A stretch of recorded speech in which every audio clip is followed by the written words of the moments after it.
you graduated from UVA and Yep. then you went to take it away. So yeah, once I graduated from UVA, I actually went to Atlanta, Georgia, and that was during the I went there to make it as a musician. And I started playing with some of the old guys from Charlottesville and Atlanta, and that's when things got real. Like you move from somewhere like Charlottesville to Atlanta, where there's a Yeah, bunch of guys trying to eat. yeah. And that's when I realized this is not and so I was in this band. We played in Georgia and North Carolina. And I think I was in North Carolina in uh Ash Asheville, like near Mm. Halloween. We had to play 3 shows, and that was when I said, like my a friend of mine from Charlottesville came down for the show, and he was critiquing us a little bit, and he basically said to me, You've lost it, haven't you? You've lost your muse."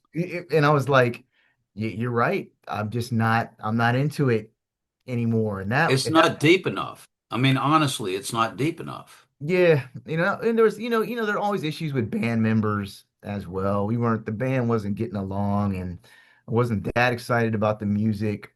Um, and so I started, so I was working in a advertising agency at the time period, and I had a friend of mine in Japan.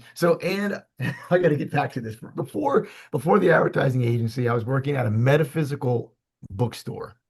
It was a veg it was a vegetarian restaurant The slash Cosmic Coyote, it was Atlanta called style. it was called the Wish Fulfilling Tree and the In the Shade Cafe. The what? The Wish Fulfilling Tree and In the Shade Cafe. Good And Lord.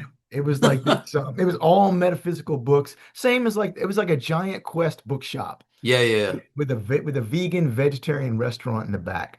And so I was a assistant manager at the restaurant. So I was like 23, 24 years old.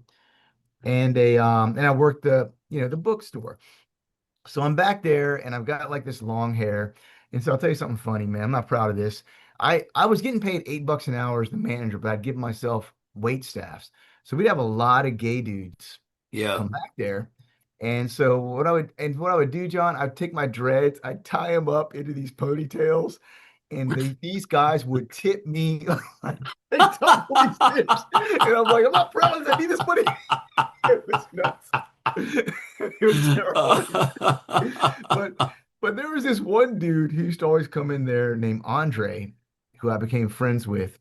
And Andre, he was eclectic. He had these dreadlocks, he had these tied it in blues. He came in like looking like Prince, and he'd always invite me out to Rage Against the Machine show, all these various bands in Atlanta. And he'd come in with this girl named Erica and their kid named Seven. And I was like, so he was a vegan.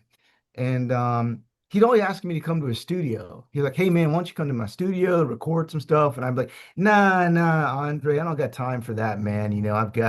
I'm in this band and I've got this other work to do. And I kept turning him down. And one day I was looking at the newspaper and there was this article that said outclassed by Outkast.